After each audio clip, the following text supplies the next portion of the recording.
সবচেয়ে গুরুত্বপূর্ণ সওয়াল, যে সওয়ালের উপরে তার নাজাতের ফায়সালা হবে, সেই সওয়ালটা কি বলবো?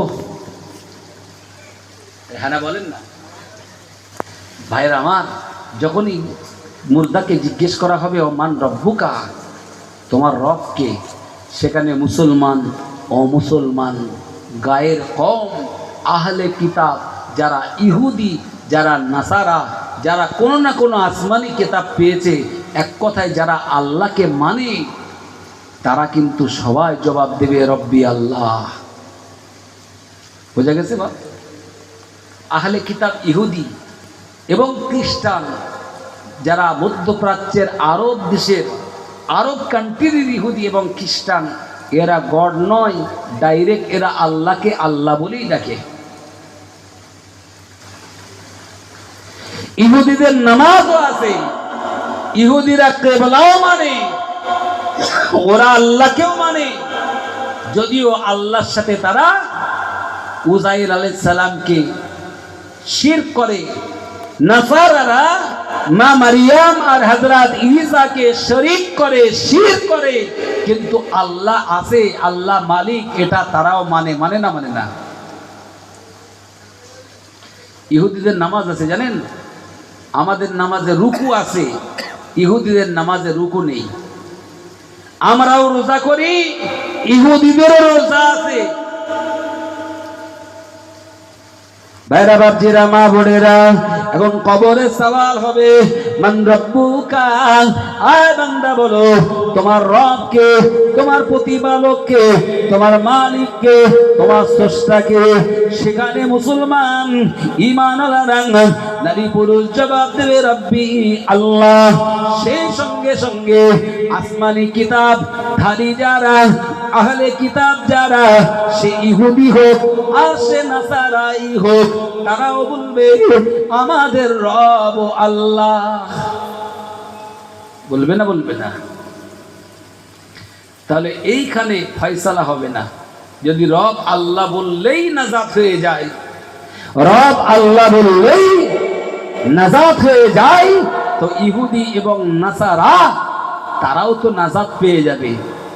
অথচ কোরআন জানিয়ে দিয়েছে, ও বান্দা মনে রাখুন, আমার আল্লাহ পাকের কোরআন জানিয়ে দিয়েছে, ইন্নাল্লাযীনা কাফারু মিন আহলিল কিতাব ওয়াল মুশরিকিনা ফি নারি জাহান্নামা খালিদিনা ফিহা উলাইকা হুম শাররুল বারিয়া।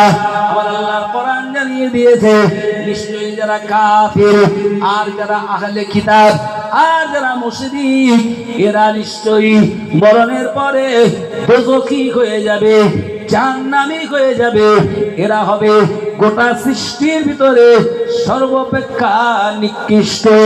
ও বান্দা মনে রাখুন, আমি আপনাকে নিবেদন করে বলে যাই, তাহলে এই আয়াতে ইন্নাল্লাযীনা কাফারু, নিশ্চয়ই যারা কাফির মানে অবিশ্বাসী, তারপরে এসেছে মিন আহলিল কিতাব, যারা আহলে কিতাব, কোনো না কোনো আসমানি কিতাবওয়ালা, যারা আসমানি কিতাব যাদেরকে দেওয়া হয়েছে, সে ইহুদি হোক অথবা নাসারা হোক, তারাই তো আসমানি কোনো না কোনো নবী পেয়েছে, কোনো না কোনো আসমানি কিতাব, হয় তাওরাত নাই ইনজিল পেয়েছে।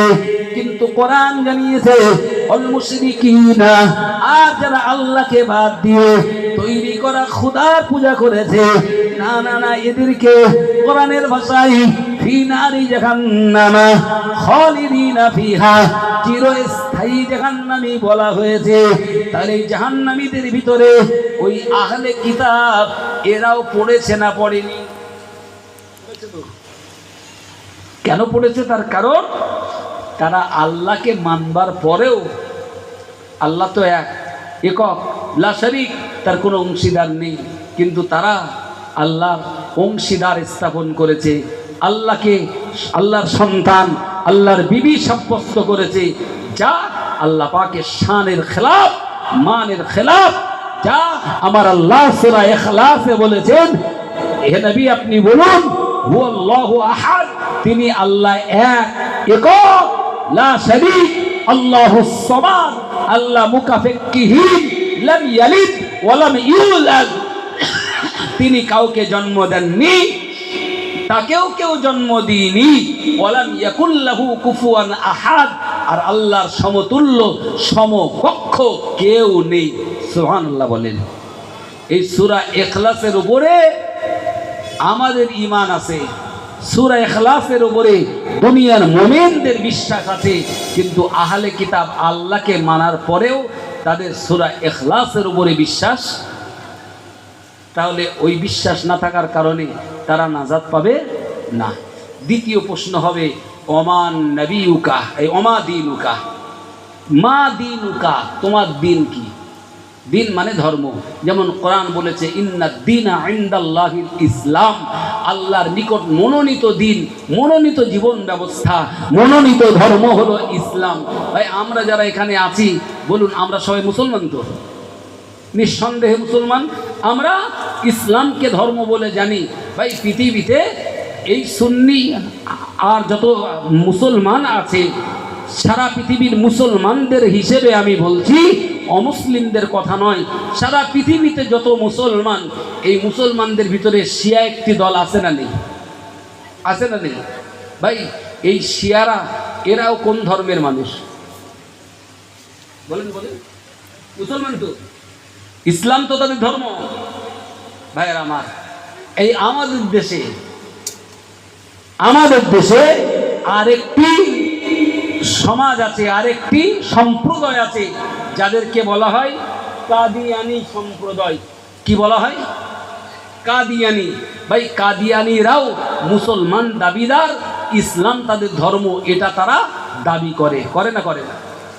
তাহলে ভাই শিয়া বলি, কাদিয়ানি বলি, রাফিজি বলি, খারিজি বলি, মুতাজিলা বলি, আর যত দল মত মুসলমানদের ভিতরে আছে, হাদিসে এসেছে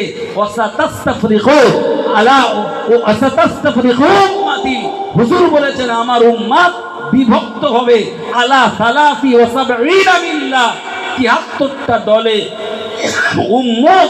উম্মতে মুহাম্মাদি মুসলমান ইসলাম ধর্মের হওয়ার পরেও সবাই কিন্তু মুসলমান, ইসলাম ধর্মের লোক। ইসলামকে ধর্ম মানবার পরেও আমার উম্মত ৭৩টা দলে বিভক্ত হবে। তো তার ভিতরে মনে করুন শিয়া একটা দল, যাদের অনেকগুলো ভাগ আছে, মুতাজিলা একটা দল, তাদেরও অনেক ভাগ আছে, কাদিয়ানি একটা দল, তাদেরও কিসেম আছে। এই জাতীয় যত দল মত আছে, সবাই কবরে যখন সওয়াল হবে ওমা দীনুকা, তোমার ধর্ম কি? সবাই বলবে আমার ধর্ম ইসলাম। বলবে না? বলবে না? এটাই তো হিসেব বলছে। শিয়ারাও বলবে আমি মুসলমান, শিয়ারা বলবে মুসলমান। ওই রাফিজি, খারিজি, মুতাজিলা আরো যত দলমত আছে, সবাই বলবে আমি মুসলমান। দীনি আল ইসলাম, আমার দিন, আমার ধর্ম হলো ইসলাম। আর আমরা মুসলমান, আমরাও বিশ্বাস করি কবরে আমরাও জবাব দেবো দীনি আল ইসলাম। বলুন আল্লাহুম্মা আমিন। আল্লাহ যেন আমাদের জবান সেই দিন এই উত্তর দেওয়ার তৌফিক দেন। বলুন আমিন। সম্মানিত ভাইয়েরা, তাই সওয়াল হয়ে গেল দুটো।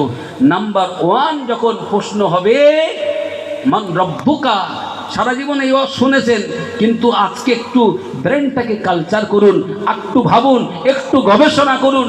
যখন প্রশ্ন হবে মান রব্বুকা, তোমার রবকে, তখন দুনিয়ার মুসলমানরাও জবাব দেবে রব্বি আল্লাহ, ইহুদিরাও জবাব দেবে রব্বি আল্লাহ, নাসারারাও জবাব দেবে আল্লাহ, আরো যারা আল্লাহকে রব বলে মানে তারা সবাই জবাব দেবে রব্বি আল্লাহ। যখন দ্বীনের প্রশ্ন হবে ওমা দীনুকা, তখন ইহুদিরা বলবে না দীনি আল ইসলাম, ইহুদিরা বলবে না দীনি আল ইসলাম, নাসারারা বলবে না দীনি আল ইসলাম, আরো অন্য ধর্মের লোক তারা বলবে না দীনি আল ইসলাম। আরে আল্লাহকে রব বলে যারা স্বীকার করেছে, ইসলামকে দিন বলে সবাই স্বীকার করবে? মাথায় ঢুকছে বাপ? 2 নম্বর প্রশ্ন গেল। 3 নম্বরে হবে ওমান নবিয়ুকা, ওমান নবিয়ুকা। আয় বান্দা জবাব দাও, তোমার নবীকে, তোমার রসুলকে, তোমার পয়গম্বরকে। তুমি এই সওয়ালের জবাব তোমায় দিতে হবে। ও মুসলমান, এবার একটু বলুন, যারা আল্লাহকে রব বলে স্বীকার করলো, যারা ইসলামকে নিজের ধর্ম বলে স্বীকার করলো, এরা সবাই কি নবী মুহাম্মদুর রাসূলুল্লাহ স্বীকার করবে? করতে পারবে? এই যারা শিয়া, এরা আখিরি নবী হযরত মুহাম্মদ সাল্লাল্লাহু আলাইহি ওয়াসাল্লাম, আমাদের নবী যে নবীউল আম্বিয়া খাতামুন নবিয়্যিন ওয়াল মুরসালিন, তিনি যে শেষ নবী, তিনি যে সর্বশেষ রাসূল, তারপরে আর কোন নবী নাই, রাসূল নাই। হুজুর বলেছেন, আনা খাতামুন নবিয়্যিন লা নবিয়্যা বাদি ওয়ালাউ কানা নবিয়্যাম মিন বাদি লাকানা উমার নবিয়্যা। আমার পরে আর কোন নবী আসবে না, আমি শেষ নবী। আমার পরে যদি আল্লাহ কাউকে নবী বানাতেন তো হযরত ওমর হতেন আমার পরের নবী। সুবহানাল্লাহ বলেন। এখন এই শিয়ারা বলেন ওমরকে কি মানে? কথা বলে না? এই শিয়ারা হযরত আবু বকর সিদ্দিককে মানে। হযরত আবু বকর সিদ্দিক রাদিয়াল্লাহু আনহু হযরত ওমর রাদিয়াল্লাহু আনহুকে নাউযুবিল্লাহ তারা কাফের মনে করে। অথচ আল্লাহর রাসূল 10 জনকে জান্নাতের সার্টিফিকেট দিয়েছেন। নাম্বার 1 আউয়ালুহা হযরত আবু বকর। হযরত আবু বকর সিদ্দিক তার প্রথম, ওস্তানিয়া আর দ্বিতীয় হলো হযরত ওমর রাদিয়াল্লাহু আনহু। জোরে বলেন সুবহানাল্লাহ। তা হযরত ওমর এবং আবু বকর রাদিয়াল্লাহু আনহুমা যারা সম্পর্কে রাসূলুল্লাহর আবার শ্বশুর মশাই হতেন, তারা আল্লাহর রাসূলের জলিল কবর সবচেয়ে কাছের সাহাবী। হুজুর হযরত আবু বকর সম্পর্কে বলেছেন, পৃথিবীতে যদি আমি আল্লাহ ছাড়া কাউকে আমার খাস বন্ধু করতাম তো হযরত আবু বকর কি আমার বন্ধু করতাম। আবার অন্য জায়গায় বলেছেন, আবু বকর আমার দুনিয়ার বন্ধু, আবু বকর আমার কবরের বন্ধু, আবু বকর আমার হাসরের ময়দানে আমার পাশে সর্বপ্রথম সবার আগে উঠবেন হাসরের বন্ধু। আবু বকর আমার বেহেশতেরও বন্ধু। জোরে বলেন সুবহানাল্লাহ। আবার ওই রাসূল বলেছেন, হযরত ওমর এমন যোগ্যতার মানুষ যে রাস্তায় ওমর যায় শয়তান সেই রাস্তায় যায় না। ওমর রাদিয়াল্লাহু আনহু সম্পর্কে আমার রাসূল বলছেন, হযরত ওমর আমার পরে আর কেউ নবী হবে না। আল্লাহ যদি কাউকে নবী বানাতেন তো ওমর হতেন আমার পরের নবী। ভাইরা আমার, এই তথাকথিত শিয়া সম্প্রদায় যারা আমার রাসূলকে হাকিকাতে রাসূলও মানে না, তারা তাদের আকীদায়, তাদের বিশ্বাসে, তাদের কিতাবে লিখেছে অ্যাকচুয়ালি জিবরাইল আলাইহিস সালাতু সালাম নবুয়ত এনে হযরত আলীকে দেবেন বলে ঘুরতেছিলেন। এমন সময় মুহাম্মদুর রাসূলুল্লাহর সঙ্গে দেখা হয়ে গেল। তো মুহাম্মদ সাল্লাল্লাহু তিনি সেটাকে নিলেন, নিজের কাছে রেখে দিলেন, আলীকে আর দিলেন না। অ্যাকচুয়ালি নবী ওদের চিন্তায় আলী। নাউজুবিল্লাহ বলবেন। কিয়ামতের দিন এই শিয়ারা উঠবে। তাফসীরে এসেছে, হযরত আলীকে যারা নবী মনে করে, আলীকে যারা খোদা মনে করে, আলীকে যারা রব মনে করে, প্রভু মনে করে, হযরত আলী সেদিন লজ্জিত অবস্থায় আল্লাহর কাছে মাথা নত করে বলবে, রব্বুল আলামিন, আমি তো সেই ঈসা আলাইহিস সালামের মতোই কথা বলছি। ঈসা নবীর ওফাতের পরে, ঈসা নবীর আসমানে উঠে যাওয়ার পরে তার গোমরা উম্মতেরা যেমন তারে আল্লাহর গোলাম, তারে আল্লাহর সন্তান সাজিয়ে দিয়ে তার পূজা করেছে, একদল লোক আমার রাসূলের উম্মত হওয়ার পরেও তারা আমি রাসূলুল্লাহ তাবেদারি করেছি এটাও তারা গোপন করে তারা এখন আমার তাবেদার হয়ে আমাকে নবী, কখনো বা আমাকে খোদার আসনে বসিয়েছে। আমার বক্তব্য আমি 3 নম্বর সওয়ালের জবাবে বোঝাচ্ছি, যারা রাসূলুল্লাহ সাল্লাল্লাহু আলাইহি ওয়াসাল্লামকে নিজের ঈমান মানে না, রাসূলুল্লাহ সাল্লামের সম্পর্কে যারা আকীদা ঠিক রাখে না, ভাই যখন বলা হবে ওমান নবিয়ুকা, তোমার নবীকে, তোমার রাসূলকে, ভাই যারা আলীকে নবী মনে করে, আলীকে খোদা মনে করে, এরা কি জবাব দিতে পারবে আমার নবী মুহাম্মদুর রাসূলুল্লাহ? এই কথা বলে ফাও ঘাম ঝরাচ্ছি নে ভাই, আর ফাও আমি ওই সুর টুর দিতেও পারিনি। কথাগুলো যা বলছি যদি ব্রেনে রাখতে পারেন সারা জীবনের জন্য আপনার কাজে আসবে। আপনার আকীদা সলব হয়ে যাবে, আপনার আকীদা মজবুত হয়ে যাবে। এই আকীদা নিয়ে কবরে যাবেন তো আমল কম থাকলেও, নেক আমলের পাল্লা কমই হলেও, আকীদা ঠিক থাকলে, ঈমান ঠিক থাকলে স্বল্প আমলেও আল্লাহ নাজাতের রাস্তা করে দেবেন। জোরে বলেন। আর আকীদা যদি বিগড়ে যায়, আকীদা যদি নষ্ট হয়ে যায়, ঈমান যদি শেষ হয়ে যায়, ভাই এত এত আমল করেও কোনো কাজে। ভালো করে মনে রাখুন, কাদিয়ানি যে দল আছে এদের নবীকে জানেন? একটু কথা বলেন। মির্জা গোলাম আহমদ কাদিয়ানি, তার বাড়ি আমাদের এই ভারতবর্ষে পাঞ্জাব বলে একটা রাজ্য আছে, ওই পাঞ্জাব রাজ্যের গুরুদাসপুর জেলার কাদিয়ান নামক গ্রামে এই কুখ্যাত কাফের জন্ম লাভ করে। সে একজন দিকপাল পণ্ডিত ছিল, আলেম ছিল, মূর্খ না। কারণ মূর্খ হলে কখনো সাধারণ মানুষকে কনভিন্স করতে পারে না। মূর্খ লোক নিজের জন্য ক্ষতিকারক হলেও সমাজের জন্য ততটা ক্ষতির কারক নয়। মনে রাখবেন, সমাজের জন্য বেশি ক্ষতিকারক হলো যারা পথভ্রষ্ট, পণ্ডিত শিক্ষিত আলেম ইমাম, পণ্ডিত শিক্ষিত জ্ঞানী, এক কথাই যদি বলি যাদেরকে মানুষ অনুসরণ করে। প্রসঙ্গত বলি ভাই, স্টেজের বক্তা যদি পথভ্রষ্ট হয় তাহলে শ্রোতাদেরকে গোমরা করবে না? করবে না? মসজিদের ইমাম যদি গোমরা হয় তাহলে মুক্তাদিগুলো গোমরা হয়ে যাবে। খানকার পীর সাহেব সে যদি গোমরা হয়ে যায় তাহলে তার মুরিদগুলোকে গোমরা বানাবে। এটাই হিসেব, ঠিক কিনা? পীর যেভাবে নির্দেশ করবে মুরিদ তো সেইভাবে চলবে। স্টেজের হুজুর যা বলবে শ্রোতারা তাই শুনবে। ওই জন্য সাবধান হতে হবে। একটি হাদিস এসেছে, ইন্না হাযাল ইলমা দীনুন ফানদুরু আম্মান তাখুদুনা দীনাকুম। ধর্মের জ্ঞানটাই ধর্ম। আপনি কার কাছ থেকে ধর্মের জ্ঞান শিখবেন আগে তার সম্পর্কে জানতে হবে। এখন সোশ্যাল মিডিয়া এখন হাতে হাতে সব ফোন। ভাই কত বক্তার বক্তৃতা আপনি নেবেন? কোন ভাষায় নেবেন? আরবিতে, উর্দুতে, ফার্সিতে, হিন্দিতে, আপনি বাংলাতে, কোন ভাষায় নেবেন? কোন বক্তার রস শুনবেন? এক এক বক্তার বক্তৃতা সোশ্যাল মিডিয়ায়, মোবাইলে ছেলেরা শুনছে, শুনে শুনে অনেক গোমরাও হয়ে যাচ্ছে। হচ্ছে না? হয় না? যদি বলেন কেমন ভাই? ভাইর আমার, আমি নাম না করেই বলছি, নেকটাই পরা একজন প্যান্ট শার্ট পরা বেশ অ্যারোস্টিকেট বাবু, মাথায় একখান টুপি আছে, মুখ ভরা দাঁড়িয়ে আছে, বেচারা খুব পণ্ডিত, খুব শিক্ষিত, তার জ্ঞানের আমি প্রশংসা করি। কিন্তু ভাই কম্পারেটিভ রিলিজিয়ানের উপরে, বিভিন্ন ধর্মের উপরে ইসলামের শ্রেষ্ঠত্ব, এগুলোর বিষয়ে তিনি পণ্ডিত, কিন্তু ঈমান এবং আকায়েদের বিষয়ে তার জ্ঞানের চরম দৈন্যতা থাকার পর যারা তাকে অনুসরণ করেছে অনেকেই তা গোমরা হয়েছে। আশা করি বুঝেছেন।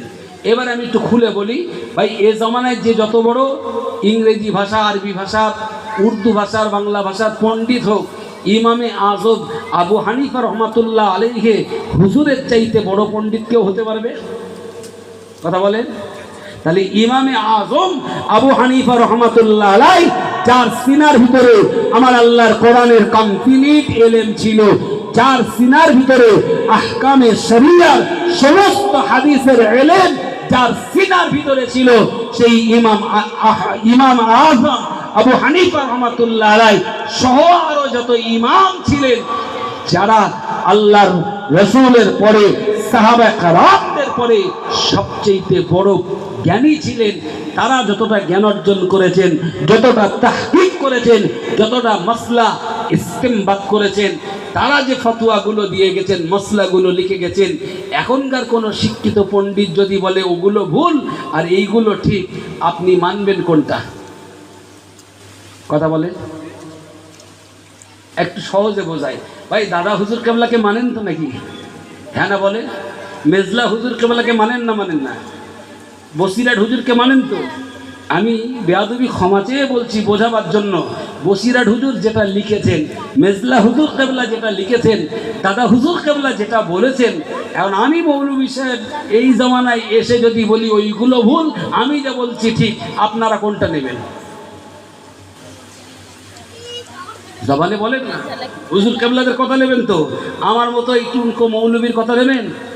নেওয়া যাবে না। তো এখন নেকটাই পরা বাবু যাই বলুক, তার পাণ্ডিত্য যতই থাক, তার ডিগ্রি যাই থাক, ইমামে আযম আবু হানিফা, ইমাম শাফি, ইমাম মালিক, ইমাম আহমদ বিন হাম্বল, তারা যতটা জ্ঞানের জ্ঞানী, লক্ষ লক্ষ হাদিসের হাফেজ তারা ছিলেন, কোরআনের হাফেজ ছিলেন, গোটা কোরআনের ইলম তাদের সিনাই ছিল, হাদিসের ইলম সিনাই ছিল। দুনিয়ার যত সমস্যার সমাধান তারা দিয়ে গেছেন। এখন সমস্ত সমস্যার সমাধান দেওয়ার ক্ষমতা আমাদের নেই। অতএব আল্লামা হুজুর, মেজলা হুজুর, বড় হুজুর, দাদা হুজুর রাহিমাহুম আজমাইন, তারা যেমন যে কথাগুলো বলে গেছেন, তাদের কথাকে যেমন প্রাধান্য দেবেন, আমার মতো মৌলবীর কথা সেখানে প্রাধান্য নেই।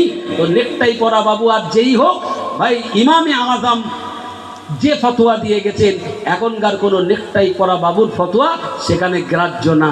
ঠিক না বে ঠিক? এটাই বোঝালাম। তাকবীর ধ্বনি দেন, নারায়ে তাকবীর।